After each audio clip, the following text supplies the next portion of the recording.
ತಾಲೂಕಿನ ಚೇಳೂರು ಹೋಬಳಿ ಹೂವಿನಕಟ್ಟೆ ಗ್ರಾಮದ ಶ್ರೀ ಗುಡ್ಡದ ರಂಗನಾಥ ಸ್ವಾಮಿಯ ಬ್ರಹ್ಮ ರಥೋತ್ಸವ ಸಾವಿರಾರು ಭಕ್ತರ ಸಮ್ಮುಖದಲ್ಲಿ ಅದ್ದೂರಿಯಾಗಿ ಜರುಗಿತು. ಬ್ರಹ್ಮ ರಥೋತ್ಸವದ ಅಂಗವಾಗಿ ಮುಂಜಾನೆಯಿಂದಲೇ ಶ್ರೀ ಸ್ವಾಮಿಗೆ ಅಭಿಷೇಕ, ಸುಪ್ರಭಾತ ಸೇವಾ, ಪಂಚಾಮೃತ ಸೇವೆ ಜೊತೆಗೆ ಹೂವಿನಕಟ್ಟೆ ಮಾರಮ್ಮ ದೇವಿ ಹಾಗೂ ಜೋಗಿಹಳ್ಳಿ ಗ್ರಾಮದ ಶ್ರೀ ಮಣ್ಣಮ್ಮ ದೇವಿ ದೇವರುಗಳ ಆಗಮನದೊಂದಿಗೆ ರಥೋತ್ಸವ ಅದ್ದೂರಿಯಾಗಿ ನಡೆಯಿತು.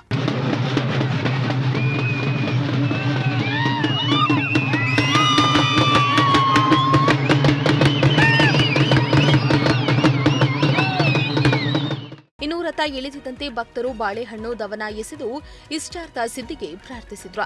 ಈ ವೇಳೆ ಭಕ್ತರೊಬ್ಬರು ರಾಜ್ಯದ ಮುಂದಿನ ಮುಖ್ಯಮಂತ್ರಿ ಡಿಕೆ ಶಿವಕುಮಾರ್ ಆಗಲಿ ಎಂದು ಬಾಳೆಹಣ್ಣಿನ ಮೇಲೆ ಬರೆದು ಶ್ರೀ ಗುಡ್ಡದ ರಂಗನಾಥ ಸ್ವಾಮಿ ಬ್ರಹ್ಮ ರಥೋತ್ಸವಕ್ಕೆ ಎಸೆದು ಭಕ್ತರು ಭಕ್ತಿ ಸಮರ್ಪಿಸಿದ್ದು ವಿಶೇಷವಾಗಿತ್ತು.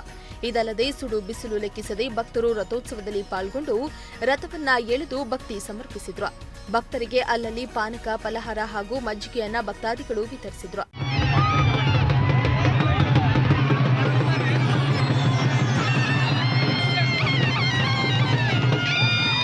ಬ್ರಹ್ಮ ರಥೋತ್ಸವದಲ್ಲಿ ಸಾವಿರಾರು ಮಂದಿ ಭಕ್ತರು ಪಾಲ್ಗೊಳ್ಳುವ ಜೊತೆಗೆ ರಥೋತ್ಸವಕ್ಕೆ ವಿಶೇಷವಾಗಿ ಬಾಳೆಹಣ್ಣು ದವನವನ್ನ ಎಸೆದು ಭಕ್ತಿ ಸಮರ್ಪಿಸಿದ್ರು. ದೇವರಾಜು, ಪ್ರಜಾಶಕ್ತಿ ಟಿವಿ, ಗುಬ್ಬಿ.